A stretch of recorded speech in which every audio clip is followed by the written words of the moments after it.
close to this. What is it? The end. Horizon Zero Dawn takes place in a world in the far, far future. The only thing that's left are primitive tribes of people. No modern technology stands. You play in a massive open world with the main character named Aloy. You fight a variety of different types of animals, but primarily machines, and machine-like dinosaurs. First, let's talk about the world of Horizon Zero Dawn. It's a medium-sized world, not massive, but not tiny on the other hand. It does not have locations like Fallout 4 or Far Cry 4, where you see different places and they look different, they have different images. It just has cities, the name of the city, gates, the name of the gate, or fireplaces with just, they don't have names. They have fast traveling in this game, however you have to purchase an item before you can fast travel. But it's all good, it makes it kind of enjoyable. Without that, you'd have way too many fast travels. Shows all the map features zoomed out. Usually when you have a map, it'll show more in-depth features like animal locations or specific quest markers when you're zoomed in. This game shows every single option and feature, every machine location, everything that it is shown when you're fully zoomed out. So that creates a slight issue of everything looks cluttered and you can't see where things are. The map is oddly shaped. Now, I think that's a good thing. It's got all these little crannies and nooks and these little places you can venture into. Most of them are required for quests. You go to the very top of them and then you explore them, but it's actually pretty cool to go and visit them. The next feature of Horizon Zero Dawn we'll be talking about is the story. The story's just like the world, it's medium length.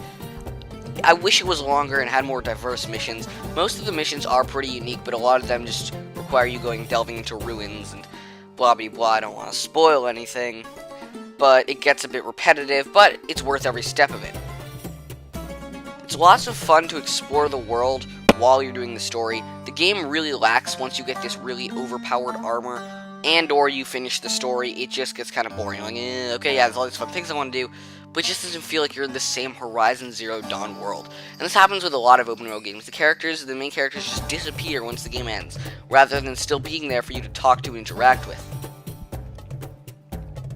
It has a great tutorial at the beginning. The way it starts the story is pretty awesome. It works you into the story from the start. Yes, the tutorial is relatively long, but I wouldn't even call most of it a tutorial. It's just you in the story, where it's not as much open world as it is just fun. Horizon Zero Dawn is covered with a variety of different types of machines. Machines have taken over most of the world, and I won't spoil why they're there, but they're all over the place. There are over 25 different machines that live in different biomes. You won't find specific machines all over the place. Some of them are more rare, and the more rare ones tend to be more powerful. Each one has weak points and strong points. For example, one might be weak to freeze, but very strong against fire. You may want to use a freeze payload rather than a fire payload. You can also fight basic animals and take their skin and supplies. This is primarily used for crafting, but it can be used to gain small amounts of experience, and it's just kind of fun. I've noticed this with other games, but in Horizon Zero Dawn, it's super easy to get almost the best gear from the start. Yes, to get what is technically the very best gear, you do have to play pretty much the entire game, but to get the best gear that you can reasonably get, very, very, very good gear, is pretty easy. And it doesn't necessarily make you overpowered, it just means you're fighting harder bosses, which means you're getting even better gear. And it turns the game from, oh, gotta stay away from him, let's sneak around him, to, oh, here's a guy, let's just kill him. And it's not that it's easy to kill the hardest bosses, it's just much easier, and you can fight them from a very low level. That really frustrates me. Even the hardest machines can be killed relatively early on. You take the most powerful machine in the game, and you can still kill it within the first 4 or 5 hours of the game. Things need to cost more money. Things are very cheap right now. I ended up having 20,000 shards by the end of the game, and the most expensive things is like 1,400. It's ridiculous. You just don't need that many shards. It's completely thrown off. It didn't even take me that long to get those shards. So overall, the game's a lot of fun to play. It gets a bit boring and sad after you get the best armor or you complete the game. Everyone seems to disappear and it seems really lonely.